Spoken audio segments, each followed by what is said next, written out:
నిలబడేటువంటి party. చాలా మంది అధికారంలోకి వచ్చే ముందు మరి ఇచ్చిన మాటలు మర్చిపోతే కాంగ్రెస్ మాత్రం ఇచ్చిన గ్యారంటీ ఇస్తూ అమలు చేస్తూ ముందుకు పోతుంటే మరి పక్కన ఓడిపోయినటువంటి బీఆర్ఎస్ పార్టీకి నచ్చక రకరకాల విమర్శలు చేస్తా ఉన్నారు.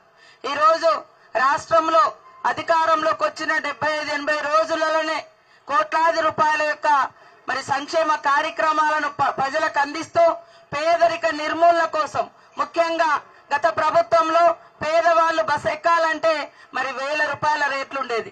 కానీ ఈ రోజు పేదలో ఉన్నటువంటి మహిళలకు ఉచితంగా బస్సు ప్రయాణం ఇచ్చి ప్రతి ఇంట్లో ప్రతి మహిళ 5-6 వేల యొక్క మరి భారం వాళ్ళ మీద పడకుండా తగ్గించింది కాంగ్రెస్ ప్రభుత్వం, సీఎం రేవంత్ రెడ్డి గారి నాయకత్వంలో ఉన్నటువంటి మరి కాంగ్రెస్ ప్రభుత్వం అని తెలియజేస్తా ఉన్నాను.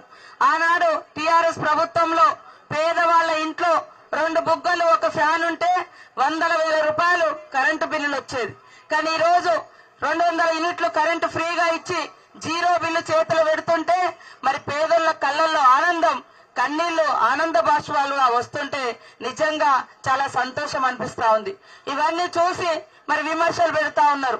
అదే కాకుండా కాంగ్రెస్ ప్రభుత్వం వచ్చిన కానుంచి సోనియమ్మ నాయకత్వంలో గృహలక్ష్మి కావచ్చు, మరి మహిళా పథకాలు కావచ్చు, అనేక మహాలక్ష్మి కావచ్చు చేస్తూ మహిళల్ని లక్షాధికారులు కాదు కోటీశ్వరులుగా చేయాలటువంటి లక్ష్యంతో సీఎం రేవంత్ రెడ్డి గారు మరి లక్ష్యాన్ని నిర్దేశించి మా అందరి ముందట పెడుతుంటే అందరం కష్టపడుతుంటే మరి ఆనాడు గడిల నుంచి వాళ్ళు బయటికి రాలేదు. ఈ రోజు రకరకాల సమస్యలతో మరి మేము ఈదుకుంటూ కనీసం జీతం ఇచ్చే పరిస్థితి కూడా లేదు ఆ బడ్జెట్ లో. అయినా కూడా కాంగ్రెస్ ప్రభుత్వము 1 తారీఖు కల్లా ఉద్యోగులకు, గవర్నమెంట్ ఉద్యోగులకు నెలకల్లా జీతాలు వస్తున్నాయి. దాన్ని కూడా సహించలేకపోతున్నారు. అదే కాకుండా కాంగ్రెస్ పార్టీ అంటేనే మహిళా నాయకత్వాన్ని ఎంకరేజ్ చేసే పార్టీ.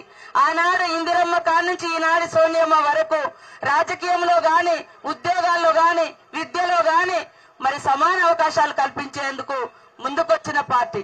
నిన్నగాక మొన్న మరి కవితమ్మ అంటారు, పాప ఆమె బాగా ఆశపడ్డది ఈసారి గవర్నమెంట్ వస్తుంది, మా అయ్య కుర్చీ నుంచి దిగిపోతే నేనే కూర్చుంటా అని. ఎందుకంటే ఆమె ప్రజలు ఓడిచ్చినా కూడా ఆగలేదు.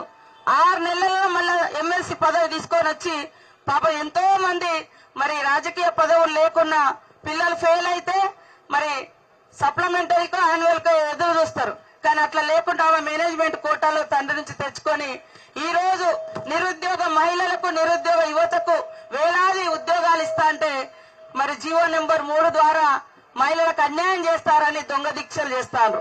మహిళలకు అన్యాయం చేసే పార్టీ కాదు, మహిళల్ని అగ్రభాగాన నిలబెట్టే పార్టీ కాంగ్రెస్ పార్టీ. మన ఆనాడు స్వతంత్ర ఉద్యమంలో మహిళలు ఉన్నారు. ఈనాడు సంక్షేమ ఫలాలు అందించడంలో కూడా అగ్రభాగం ఫస్ట్ మహిళా సంక్షేమాన్ని ఈనాటి ప్రభుత్వం చేస్తా ఉంటే వాళ్ళు గతంలో విస్మరించారు. కాబట్టి ఇప్పుడు వాళ్ళ ఏ రకంగా మహిళల్ని మరి మా నుంచి దూరం చేయాలని కుట్ర చేస్తా ఉన్నారు. జీవో నెంబర్ 3 అనేది మరి ఏదైతే ఉద్యోగాలలో మహిళలకు సంబంధించినటువంటి విషయంలో, రిజర్వేషన్ల విషయంలో ఆ గవర్నమెంట్ తెచ్చింది, కేసీఆర్ గారే తెచ్చారు. ఇది ఇచ్చినట్టే ఇచ్చిరు, అటు కోర్టు పోయి మళ్ళీ కేసులు వేసి నోటిఫికేషన్ ఇచ్చుడు, ఉద్యోగ పత్రం చేతిలో పెట్టకుండా వాళ్ళని అట్లనే తిప్పుడు ఓట్లేదనక. కానీ ఈ గవర్నమెంట్ కేసులు ఏవైతే ఉన్నాయో పెండింగ్ లో అవన్నీ క్లియర్ చేసి ఎవరి ఉద్యోగాల కాళ్లకు టపా ఇచ్చుకుంటూ పోతా ఉన్నాం. దాంతో ఆమె రకరకాల మాటలు మాట్లాడుతుంది. అమ్మ, మీ గవర్నమెంట్ లో మొదటి 5 ఏళ్లలో ఒక్క మహిళ కూడా మీకు మంత్రిగా కనబడలేదు. అదే విధంగా మహిళా సంఘాలు గత ప్రభుత్వం మరి వైఎస్ఆర్ గారు పెట్టినటువంటి సంక్షేమ మహిళా సంఘాలను పావుల వడ్డీ గాని, అభయ హస్తం గాని ఇస్తే అవన్నీ పక్కకు నెట్టేసి వాళ్ళని పక్కన పడేసారు మీరు. కానీ మేము అందరం ఎక్కిస్తున్నాం, అగ్రభాగాన ఆర్థికంగా ముందుకు తీసుకొస్తున్నాం. కాబట్టి తప్పుడు మాటలు, తప్పుడు ప్రచారం బంద్ చేసి నిర్మాణాత్మకమైనటువంటి ప్రతిపక్షంగా పనిచేయండి.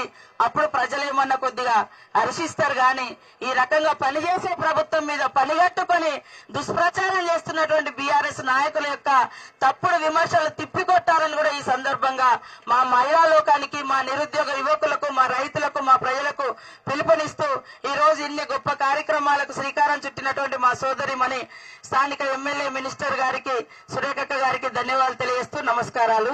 అందరికీ నమస్కారాలు.